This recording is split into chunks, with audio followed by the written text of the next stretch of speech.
Welcome to the Super Gamer Podcast. Welcome to the new Super Gamer Podcast, episode 195. Just quickly, if my guest will bear with me, before we get to our guest, people may have noticed, it's been almost a month since we've had an episode. Took a bit of a mental health break. You know, sometimes you need that kind of thing. Happy to be back. Happy to have this guest. We have a speedrunner, Reddit mod, and GDQ staff member. We have Amyrlinn. Thank you for being here. Hi. And right off the bat, you're also, I have to razz you a bit, you're a Penguins fan. That's right. I married my wife, who grew up in Pittsburgh, and I wasn't into hockey until our first date was to the one of the Stanley Cup Finals. Oh wow! And I was like, oh well, I'll be a Penguins fan now, sure. I mean, that's an amazing first date. Who decided you were going there? She had season tickets, and so I was like, sure, that seems interesting. And kind of went like that. Well, that's actually a very good reason to be a Penguins fan, so I'll cut you some slack there. Oh, thank you. I'm an Oilers fan. I'm a Canadian, not actually from Edmonton, but since I was yay high, love the Oilers. Anyway. How was PAX East? You were just there. It was great. It was the first time I've ever been to a PAX, so I didn't really know what to expect, and it was a lot different because I've worked a lot of GDQs, I've worked one TwitchCon so far, and that was really interesting as well, and PAX was a lot more demo focused, which I looked up nothing about PAX before going, so I was just genuinely shocked at how many games were just being shown on the floor, and actually I found one that I've really liked, and so I guess you could call it a good trip. Which game was that? It's called Beat Slayer. It came out yesterday. It's like this combo of Hades and Necrodancer. The Crypt of the Necrodancer. Yeah. Whips. The game is awesome. I love both of those games, so I'll have to check that out. Funny enough, PAX East, and I don't know if you're in Pittsburgh, you don't have to say, but I'm quite a bit farther from PAX East than that. I'm in the middle of Canada, and that is actually, though, this iteration of this podcast, PAX East was the beginning of it 4 years ago. Oh, nice. The first time I went. I live in Philly, so it's 5-hour drive. Oh, yeah. Yeah, I took a plane to Montreal, met up with a friend, and then drove down. Anyway. GDQ, I got a lot of GDQ stuff because you've been a producer there for about 6 years, but you just did your first solo runs. You did Origami and you did Neon White at AGDQ. Loved the Neon White run. What are your thoughts on doing those? So Neon White was at TwitchCon, and that was... Yeah, no, it's all good. That was... It wasn't the first. I count Origami as my first solo run because it's the first solo run I've done in a mainline GDQ event. I've done individual stuff for hotfix shows and smaller marathons and stuff like that. I see. For Neon White specifically, it is my game of the year of 2023 too. I don't remember what year it came out. Which startled some people considering that Elden Ring also came out that year. But I think Neon White is just the perfect speedrun game. It's fast, it's quick. The levels restart really fast. The movement is just snap precise. There's a relatively low floor to be able to get into the game and learn to speedrun it. But the skill ceiling is unbelievably high. I'm not going to say I'm good at the game. I'm reasonably good at the side quest runs, which is what I did. But there are people way better than me at the main game, and the stuff that they do in that run is I had to when I was running the game, I had to back off and be like, okay, I'm not gonna touch some of this because it wasn't worth grinding as hard as they do. But yeah, I think it is an incredible game. I mean, your run, you didn't die once. So, you seem super amped at the end of it that you didn't die. Yep. So the thing about that run was it was a hell run, which in Neon White means that if you die, you have to restart the whole rush. And I had gotten like one deathless run throughout all of my practice. So I was super hyped to get that on stage. Yeah, the game reminds me of like all the best parts of Quake 2, like when it was modded with like the grappling hook and stuff. Like just Yep. the way the movement works, I was like, oh, that's totally the feel I get here. Yep. Yeah. Yep. And in the base game, the way they introduce all the movement is so smart. They they do it a little bit at a time, and eventually it just ramps up to this like ridiculous end game. We're using every single card at once. It's really good. I like the game a lot. I could talk about it for a long time. Well, one thing you said during the run that I'm definitely interested in, just speedrunning wise, you said this is a level, I think it was in the yellow rush, is that what they're called?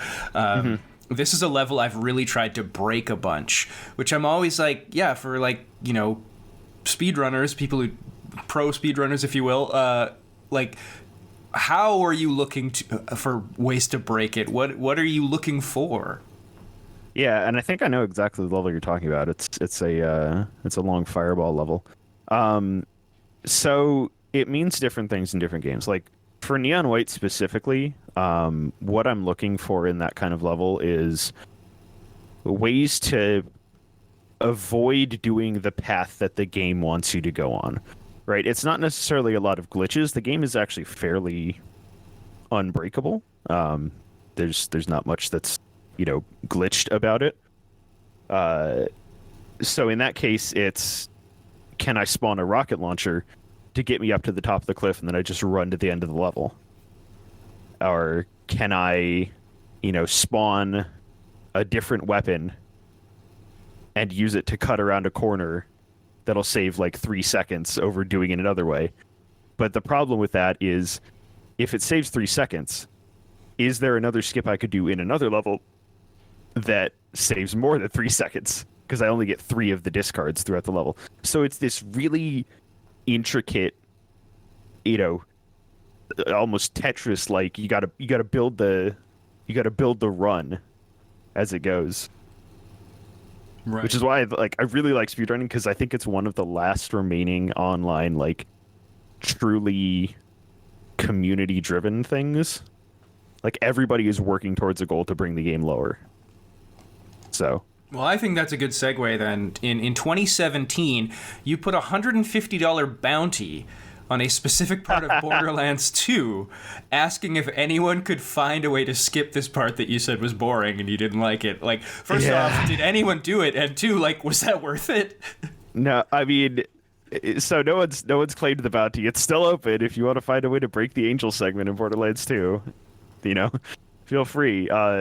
Me and a bunch of the people running the game at the time, put at least 30 hours into trying to figure out how to break that segment. And the thing about Borderlands is I ran it for a while. I think I have like 1,500 hours or something. It is also an incredibly well-coded game as long as you only play the main quests. If you play the side quests, those are more broken. But since the part that I put the bounty up for is in the main quest, they decided to do a real good job coding it. So we're spending a bunch of time in there. Like, we figured out how to despawn enemies. We figured out how to get out of the map. We figured out how to despawn the NPCs that are supposed to be there. We figured out how to restart the encounter when it doesn't want you to. But every time we would do it, the game would either ignore what we were doing and just continue on with what, was coded to happen, or it would break in a way that was completely useless for us. I could explain a little bit about the segment. So you're supposed to spawn 3, basically generators, and kill them. And it's a scripted segment that takes about 5 minutes, assuming you're doing it, relatively optimally, killing all the enemies, etc. And we would break it to spawn a generator early, and then it would go, okay, you've done 1. Now you've done 4 out of 3 generators. And it's like, cool, this is useless. We just spent all this time for you to do the same thing again. So Again, I'm left wondering, like, are you 30 hours trying to break this? Are you just like jumping against every wall, or are you like running into enemies, or you're just doing absolutely everything you can think of, or what? yeah, so nowadays, We actually have a collision detector for Borderlands that lets us just basically see the wireframes of all the maps. So we know like what walls are real and what walls aren't. But at that time, yeah, it was just jumping against every wall. We knew about some of the more esoteric things with Borderlands for like quite a while. Some of the things that were not helpful at all. Like how enemies respawned in and stuff like that. And so we figured if we could somehow get to that area, maybe that'll help. So the first challenge there is, okay, let's get outside the map, which is difficult, but we know of ways to make it work. And then it's try to find the spawn box. Well, okay, the spawn box is 1,000 feet below us. Falling down there is going to take forever. All right, back to the drawing board. The part, I'm sure eventually it's like, oh my god, but it sounds like that'd be fun for a little while. Like, yeah, the discovery of it. Yeah, and actually something that's more a glitch that we discovered that more fits the bill of this is a lot of fun to work with. I don't know if you've seen Borderlands runs, but we do a duplication glitch in it. And it was discovered by one of the runners, the Fun Cannon's partner at the time, because they swapped weapons and pressed the drop key on the same frame. And apparently nobody had ever done that before. Or if they did it, they did it on accident. And they accidentally dropped 2 weapons. So we went, that's weird. And eventually it led to what the game is today, which is every runner has 2 mice, and they bind a drop to scroll up and swap to scroll down, and then you just scroll in opposite directions, and it flings a gazillion guns out of your body. But what it does is it raises the damage that you do with critical hits. So we just stack that, and we wind up, massively underlevel, sprinting through the game, entirely glass cannon build, just destroying all the bosses. And if they manage to shoot us, we die, but we can usually shoot them first. That's a funny dupe, because it's almost like Diablo 1, like where you would pick up a potion and drop an item at the same time, and it's like, wow, we're still doing that, eh? Yep. You used to be roommates with your Borderlands 2 partner, Shock Woof. Yeah. Who got into speedrunning first? Like, were you roommates first, or did that come about because of speedrunning? So, rooming with Shock was a really interesting thing, because we both went to the same college. And on my very last day of college, I overheard him talking about how he was going to AGDQ 2015. And so, full of gumption, I walked up and said, hey, man, let's, meet up and hang out at AGDQ 2015. And we did. And he introduced me to this game, A Hat in Time. I was like, this game is great. It's in beta. I got to play it a lot. It's so much fun. And, I got really into the speedrunning community of that. And met some people there that I, still talk to today. And then Hat in Time was still in beta for another year or so. And so Shock and I said, okay, what are we going to do to kill the time between now and A Hat in Time coming out? Let's just get into Borderlands 2 speedrunning. And all of our runs are they're still public, so you can see the incredibly embarrassing, 3-hour, 40-minute first run that we did, where I forgot how to do infinite ammo halfway through the run. It was very bad. But, we improved at it pretty quickly, and I think we got the record within 3 months of starting. That's entirely not to denigrate the former world record holders, who were very good at the game. It's just that right when we got into the game, that glitch that Kestrel, who is the person who discovered the duplication glitch, that was found. So we were the first people to just really hit the ground running with that glitch. And so we wound up, taking record fairly easily, because it broke the game's difficulty in half. So he was a year behind me in college. After we hung out at AGQ 15, we became pretty good friends. And when he graduated, I was already living in Pennsylvania, I'd moved up here for a job, and he said, "Hey, can I move in with you?"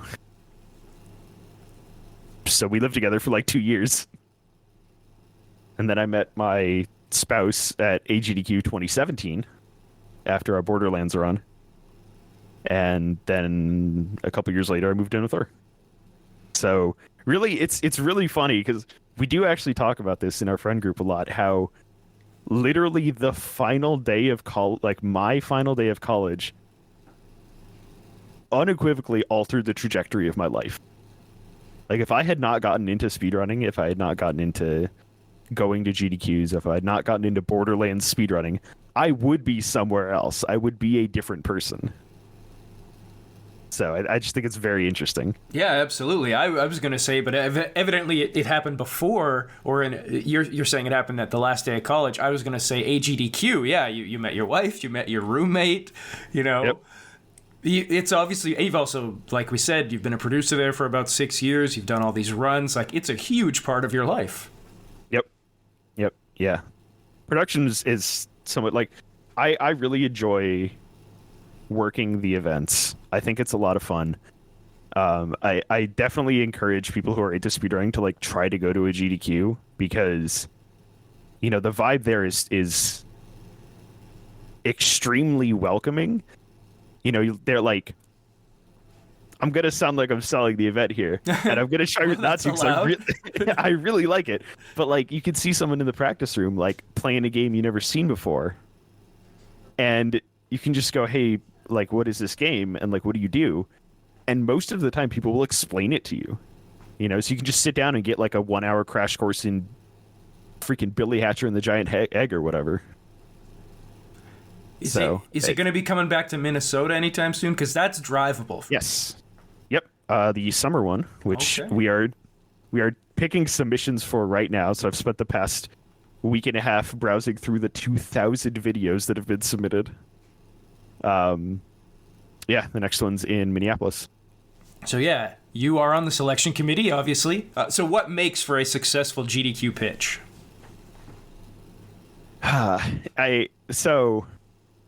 It vary. Because there's and I'm trying, like, some of this is like I can't talk about it because it's like how we make decisions in the back end. But You're like the Google algorithm. But in a general sense, there are, you know, different, like, quote unquote tiers of some, not really tiers. There's different like categories, and we divide everything into like subcommittees. So, you know, there's one subcommittee that's just dedicated to like looking at all the Mario games that submitted. There's one subcategory dedicated to all the FPS games. There's one for all the licensed games, you know, stuff like that. And, you know, a lot of the time we'll get, you know, really top level runners submitting to us. It's weird because I can't exactly like nail down what makes a successful GDQ pitch in, you know, just do this. I can certainly say that there are things that we like to see in videos. You know, we like to see runners having fun. We like when people are like really obviously excited to talk about whatever they're playing. We like it when there's stuff we haven't seen before. You know, either new games or new categories in games. But there's also, of course, always room for the classics. You know, if someone really good submits Super Mario 64, then yeah, I mean that's a pretty strong submission right there if they're, you know, really good at it. But like, I'm personally, like, when I select games for GDQ, I like to look at a lot of the more esoteric ones, because the production shift that I do is from 3 to 7 a.m. And so that's what's known as the graveyard. That's where we put all of the, I don't like, it's not that they're unpopular, it's that they are less popular, which is entirely not a dig on the graveyard. Like, people who run the graveyard have come to know me very well because I've run it for the past, you know, 8 events or something like that. And I really love graveyard runs. I think they are some of the most interesting out there, because you get the people who are in like 1 or 2 or 3 person communities and are super excited to show you like Brilliant Bob, you know, just games that nobody knows. And a lot of the time I find that those runs are, to me, more interesting to watch than, you know, your Zeldas or your Marios, because I've seen, like, me personally, I've seen a lot of those runs before. But, you know, how often am I going to get to see someone do, you know, Fort Boyard the challenge or something like that? It's just so fascinating to me. I can say for myself, the reason I even got into GDQ, and this is many years ago, I worked radio, and I would have the morning shift, which starts at 5 a.m. So just in the background, while I'm like, you know, writing scripts and whatnot, I would just have GDQ on. And that was, I guess, the graveyard shift, you know, I probably only had maybe 2 hours I could have it on before things really picked up. But yeah, 5 to 7 a.m. was like my favorite part. That's why I was watching. Yeah, it's because, you know, that, like, obviously every runner we have, I believe, has a passion for their game. Otherwise, they wouldn't be submitting it. But I find a lot of joy in watching and getting to put on runners from less well-known games so that they can demonstrate their passion. You know, getting someone to show off, like, Lego Bionicle at 3 a.m. That's tight. I think that's cool. Because they get to show off Lego Bionicle, you know?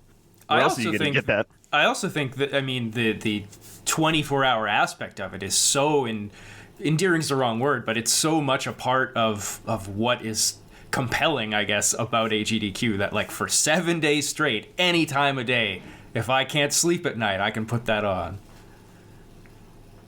Yeah. There's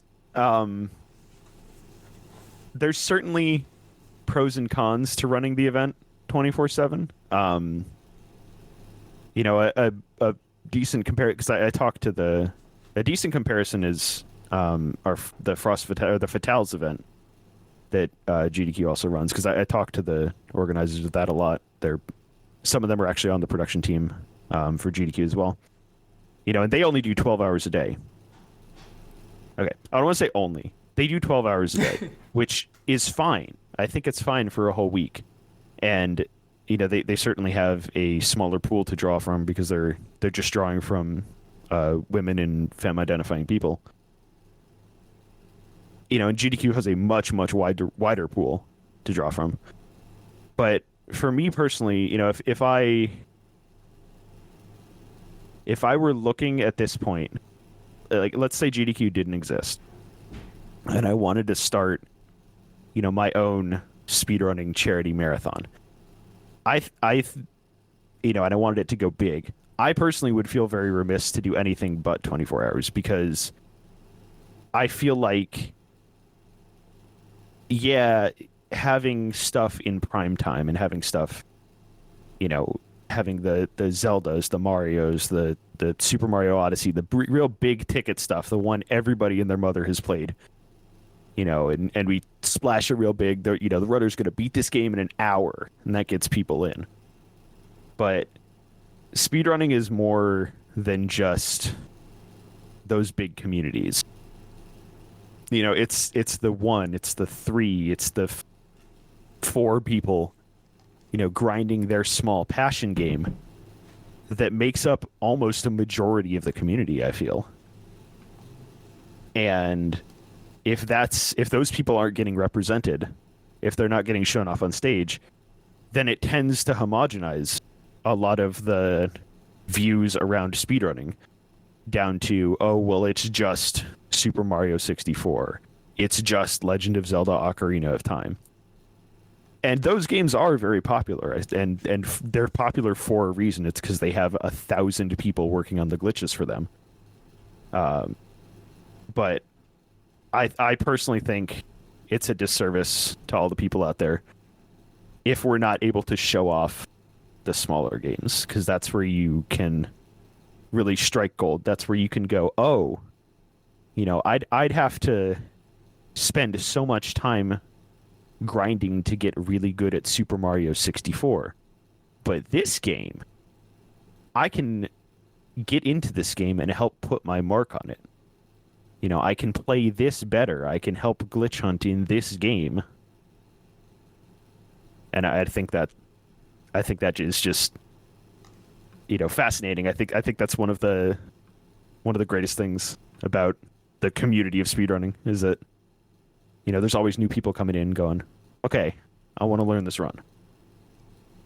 Well, you may have just answered. Definitely, I'm curious about how certain games even become a speedrun kind of thing. For example, you're doing Titanic.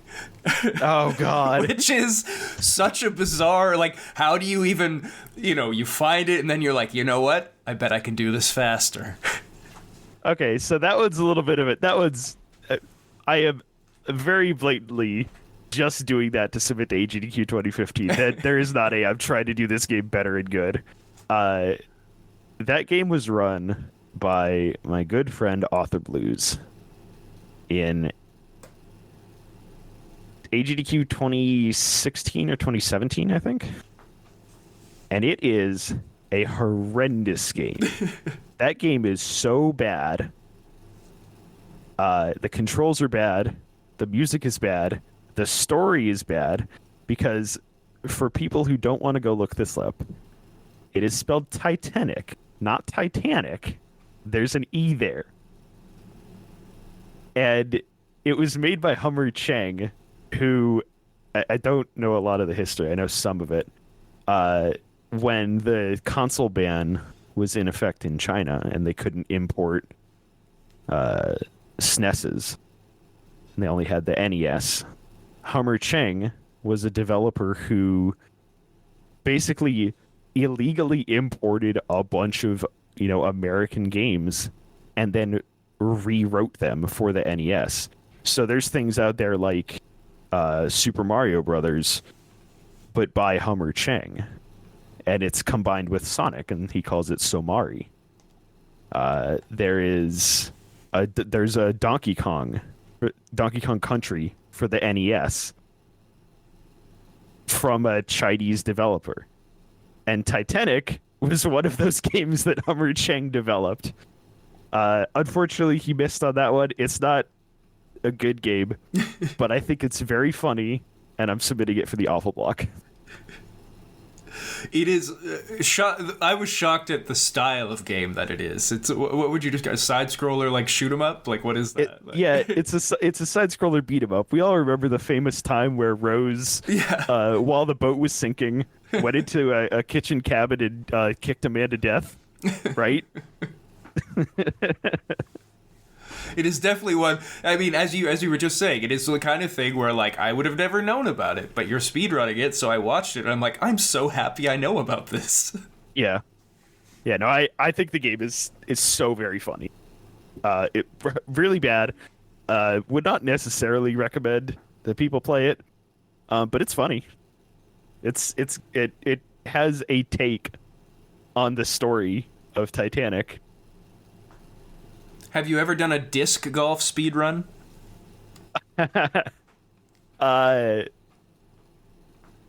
Not necessarily. I do when I go to GDQs, I do try to spend some time outside of the event just to get out of the room, honestly, because I'm in there for so long. But I started disc golfing in 2016, and then I learned that my fellow committee member Brian Otto was also super into that. So now that we've gone back to in-person events, he and I have been going out disc golfing at least once an event. And we're actually really glad that we're going back to Minnesota, because there's a really good course near there named Blue Ribbon Pines. And it's one of the top 5 disc golf courses in the world. So neat. We're super excited to be going back there. Yeah.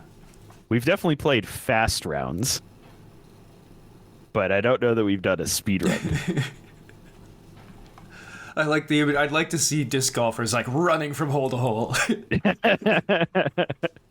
Just try to, yeah, the challenge there would be accuracy, because if you're sprinting from course to course, Right. then you don't have a lot of time to slow down. So what's it like being a Reddit mod for the speedrun subreddit? Oh God. Uh, so up front, I love a lot of the people that post on that subreddit. They have some really interesting ways of viewing the world. Put it lightly. Um, it's mostly normal. It's always one of the things that I find really shocking, because apparently we're like one of the top 1% of subreddits by size, but it doesn't feel like it. Like, there's 3 mods, and we barely even talk to each other, because we're all just kind of like, yep, this is, this needs to be, removed or corrected or whatever. Um, when I came on, there was, I wanted to help. I wanted to make it better, and it was only one mod at the time, so he was really grateful for the help. And honestly, it's not that bad most of the time. Like, there are some people who have really weird takes on there. There are people like, I make it a personal policy of mine to like not really interfere with any post that like talks about GDQ, because like I work for them, so I'm not really gonna remove a post that's like, oh, GDQ sucks now. It's like, okay, whatever. Mainly the main thing that people get really mad about there is transphobia, because speedrunning has a decently visible section of trans people, and it's one of those things where I think speedrunning, it's obviously a very welcoming environment, so people just kind of feel free to be themselves in a place where they might necessarily not be able to. And there's some people who get really mad about that, and that's just, this is not the community to be doing that in. So that's, I get some fairly interesting mod mail. I think I got one that called me a North Korean Nazi one time, which was pretty funny, just from an abstract sense. But yeah, I mean, I don't really, a lot of it just kind of rolls off my back, and a lot of it is, just making sure people are having a good time talking about speedrunning. Yeah. It is mostly a news subreddit. It's mostly for, here's the latest world record or whatever. What about, I know you don't like how much focus or how content creators can kind of latch on to the idea of cheating in speedrunning. Is the cheating issue, is that like a fabricated thing? Oh man, you really did your research for this. So the cheating, I hesitate to call it a problem in speedrunning, because it's not. It really isn't. It's like less than 0.5%, I would say, ever. And that's across the history of like all speedrunning. Yes, even the videos that you, the listener, have seen. But the problem is it gains viewership. Because people like watching drama. And unfortunately what that does is it creates a culture, a viewpoint that all speedrunners cheat, and it's just a matter of time until they get found out. And unfortunately what that leads to is a bunch of people coming into the subreddit or coming into the various discords of games I speedrun, going, I think this person is cheating because X. And there are so many things, so many reasons that people have nowadays. It varies from, oh, I did audio inspection of this run to like this person is better than me and therefore they're cheating. You know, just it's really dumb stuff. And I really just don't like that so many of speedrunning's biggest content creators have focused so much of their energy on this really, really insanely negative part of our hobby, because it doesn't create a positive image of us.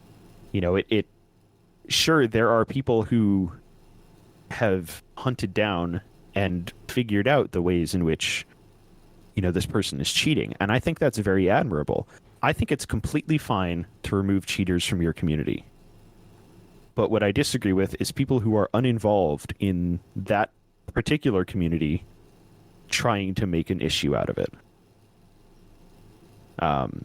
You know, and there's so much more positivity in speedrunning itself that could be talked about. There's, you know, a zillion games out there getting speedrun. You could talk about new world records that were set. You could talk about, you know, one of the all-time greats of speedrunning content creation is Summoning Salt, and he talks about, you know, he does deep dives on world record history. And the downside of that is that it requires people to do a lot of research and take a lot of time doing this, because some of speedrunning's earliest achievements aren't really recorded very well, because it, you know, we didn't know it was going to blow up into this huge thing. But I you know, they got to do research rather than read the 19-page Word document that was put out about how, you know, runner XYZ is cheating and then just make that into a video. Like, that's easy. I could do that. But yeah, it's why I always try to like promote and talk about, you know, content creators that are doing like good and cool thing, like, you know, Dr. Swellman doing the various like RPG history speedrunning. That's really cool. And, you know, it's stuff like that. It's I wish that content creators would focus on the positive aspects. Yeah, well, similarly for how this podcast works is, I realized pretty early that I'm just not good with confrontation, and B, yeah, I kind of thought there's so much negativity and plenty of reasons to be negative about the gaming scene, you know, but there's a lot of good too. So I really made it a point to, okay, I'm going to look for people that I gel with, that I want to talk to, that I think have interesting stories, and we'll focus on that. Like, I don't want to have a half hour or whatever conversation where I'm just like, I don't like what you're doing. You know, what is that? Yeah, and that's one of the things, like, you know, don't get me wrong. I'm all about, I feel I should add this caveat, because there are people who like have this opinion or whatever, that if I'm decrying, you know, making videos about cheating, that, oh, I'm secretly a cheater. It's like, no, I think it's not good to watch or create for the community. Yeah. Yeah, it's very weird. I wish people would stop doing it, especially because, you know, I have, you know, some personal experience, not directly on me, but one of my friends was. I'm not going to defend what they did, and I'm also not going to say who it is, because I feel like they have served their penance at this point. They were a much younger person, certainly not a great thing to do, whatever, move past it. But they were the subject of one of these videos, and in return, they got death threats and their house got doxxed. Oh my god. And it's like, this is wild. What are you people doing? It's like, they spliced a run for a speedrun. Who cares? Yeah. It ain't that big. Well, we're getting close to winding down here. Just a couple more questions. Nothing as heavy as we were just covering. Sure. Yeah. Let's talk about some good stuff. Sure. Well, the first one maybe not good, but what's the most frustrating run killer to you? Oh, in games that I've run. I mean, it would have to be the classic, the RNG in Borderlands 2. because we've routed the run such that exactly when you hit level 10, you need a rocket launcher. And if you don't get a rocket launcher, that's half an hour down the toilet, baby. You got to reset. And we have so many runs that have died to that because you just get there and you try a couple times, you don't get a rocket launcher. It's like, better reset. You know, I'm really glad that I never got into a game like Super Mario Sunshine, which, you know, God bless it, incredible run. I find it very fascinating to watch. But there's like a 10-minute forced scene at the beginning of every run, and I would go bonkers if I had to reset that often. Thankfully, nowadays, actually, I'll talk about one of the good things that speedrunners are doing to like avoid, you know, really boring stuff like that. Super Mario Sunshine runners now run from I think they call it hacked file. I'm not totally sure of the terminology, but they run from a file that's past that 10 minutes, and that's where the run starts. So they just start with 10 minutes on the timer and go from there. I feel like they could just not start at 10 minutes, and we can just, you know, the run is now this. Yeah, no, that's definitely a thing. There's like 45 seconds of movement in there or something, which is why they count it, but whatever. Right. I know, I'm not going to. But I think that's great. I think anything you can do to make your run less boring for you personally and for viewers to watch is great. Mm-hmm. Like in Bioshock Infinite, they were looking for a 2% chance to get a specific piece of gear in it. And after runners, you know, were resetting to it, and the run was just dying for like a year, eventually they just wrote a mod that gives you it. And it changed nothing about the run. What's your favorite speed run? It doesn't have to be your own. Just one you've seen, or maybe it is your own. What do you think is just the most amazing? Okay, I can give my most amazing GDQ run while in the back of my mind I start thinking about my favorite speed run. Most amazing GDQ run, hands down, bar none, is Teaminator 64's Beautiful Joe run from AGDQ 2014. It is, in my opinion, the gold standard of GDQ runs. It is the best run I've ever seen. It's a super hard game, super high execution. His commentary is flawless. You know, my man rips through the game. I think about that run a lot because that's what I would like my commentary to be, is that level of fluid. It's so good.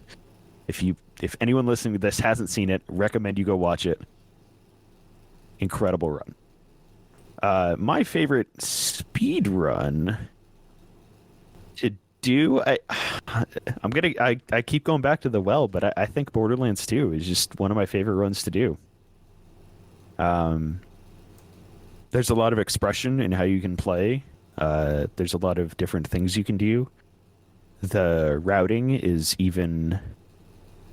it slightly differs between runners. Obviously, it doesn't differ that much, but you know, you can almost tell who's playing a run, even if you can't see who it is, by like how they're playing, which I find really cool. I like that kind of stuff in video games. Last thing before I let you go, a little self-serving question here. How does one get involved with perhaps being an interviewer at GDQ? Let's see. If you're talking about on-air talent, I actually don't know much about that, because despite the fact that it goes on stream, there's a separate side of interviewer that handles it. But I would say, if you're looking to get involved in GDQ in any way, if you're looking to get involved behind the scenes, so if you're not looking to be a runner, just volunteer for the event. That's my biggest pitch. That's how I got started. I started volunteering as a stage tech, which is the people running on stage, unplugging and replugging the consoles in between runs. And, you know, I just stayed on it for long enough, got focused enough on what I was doing, and they eventually said, "Hey, do you want to do production for us?" And I said, "Okay, sure." And I think it's been largely the same with, you know, all the interview people. It's just you start as a volunteer, and then, you know, after At event or two, you just approach the head of the thing and say, "Hey, I would like to do more for you, if you'll have me." Thank you. Yeah, and then if you want to run a game, pick your favorite game and start running. There's I can't give much more than that. A lot of people, a really common thing on the subreddit is, how do I start speedrunning? And the answer is, you just have to do it. You just have to pick up a game and start playing it fast. Put a timer on it and play it. Then when you finish that run, start the timer over and do it again, but faster. And that's speedrunning in a nutshell. I think my plan, I'll make up, like a category. I'll be like, oh, it's glitchless, and I have to hit this wall, and I have to blah, then, okay, I'm the fastest at that. No, I mean, that's for sure. Like, there are definitely, there are definitely categories that I'm sure even we haven't thought about. That's like a way to do a game. Because, people just be coming up with all kinds of weird stuff. We're seeing a lot of randomizers now. We're seeing a lot of we got a swordless submission for Legend of Zelda: Link to the Past, which is Wow. do the whole game but without a sword. Wow. Yeah, so there's a lot of ways to play games, and I think it's really cool to get to see them. People can check you out. You're streaming twitch.tv/Amyrlinn. That's AMYRLINN. You're also Amyrlinn on YouTube. Anywhere else you want them to check you out? That's pretty much it. If you wanna learn about FPS games or whatever my special interest at the time is, or Final Fantasy 14, which I've been playing a lot lately. Twitter, Discord, Blue Sky, YouTube, Twitch, all Amyrlinn. Amyrlinn, thank you so much. Yeah, thank you too.